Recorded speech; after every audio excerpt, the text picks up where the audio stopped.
بولنے میں دشواری ہے جس کو آپ کہتے ہیں کہ جیسے لکنت کی جو پرابلم ہوتی ہے، ہکلاٹ کی جو پرابلم ہوتی ہے، اس کا طب اہل بیت علیہ السلام سے کیا علاج ہے؟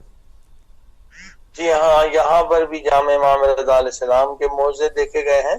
یا حکم ہے حتیٰ کہ جو بچہ بول نہیں سکتا، ایسے بچے بھی آئے جو ڈاکٹروں نے کہا یہ نہیں بول سکے گا، لیکن الحمدللہ یہاں پر انار کا پانی دیا جاتا ہے. وہی ایک دوا ہے جامع امام رضا علیہ السلام.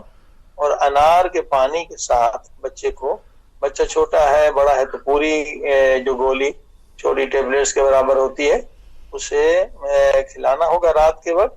اور انشاءاللہ اس کے ساتھ جو ہے، جیسے پہلے بھی بتایا گیا تھا کہ جتنے بھی طب اہل بیت کے نسخے ہیں اس میں لازمی ہے کہ 70 مرتبہ سورہ الحمد پڑھیں اور 1 مرتبہ دعائے توسل اور اس دوا پہ دم کریں، تو اس میں کیا 100% آپ کو فائدہ ملے گا. تو یہی مسئلہ یہاں پر بھی ہے کہ جو آپ یہ دوا لیں گے 70 مرتبہ الحمد پڑھیں گے سورہ الحمد اور 1 مرتبہ دعائے توسل، اور زبان کی لکنت کو ختم کرنے کے لیے قرآن مجید کی آیت بھی موجود ہے حضرت موسیٰ علیہ السلام کی، رب اشرح لی صدری ویسر لی امری، آگے پڑھ لیں واحلل عقدۃ من لسانی. یہ ہر نماز کے بعد ایک تسبیح آپ پڑھیں انشاءاللہ. کتنے لوگ ہم نے دیکھے کہ جو بیچارے بول نہیں سکتے تھے الحمدللہ وہ تقریر کر لیتے ہیں، اسپیچ کر لیتے ہیں. اچھا، اس آیے کریمہ کی برکت.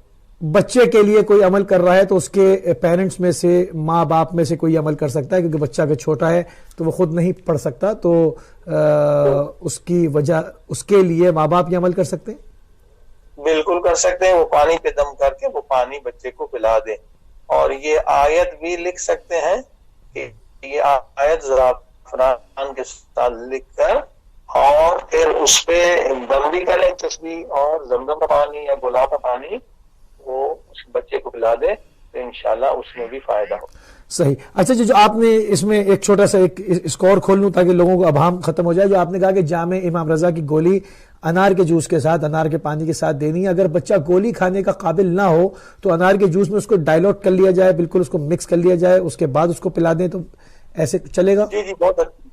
اصل میں وہی ہوتا ہے، یہ گولی نگلنی نہیں پڑتی ہے، بلکہ اچھا سوال کیا آپ نے کہ کلیئر ہو جائے. یہ گولی جو ہے نا اس میں گلو دیتے ہیں، اس کو ڈیزالو کرتے ہیں، گھل جاتی ہے، اور پھر وہ جیسے ہم یہی گولی جو ہے جتنا بھی سخت انفیکشن ہو، کوئی بھی وائرس کی وجہ سے، بیکٹیریا کی وجہ سے، تو انفیکشن بھی ختم ہو جاتا ہے. اسی چھوٹی سی گولی کو پھر ہم شہد کے پانی میں گھلا دیتے ہیں.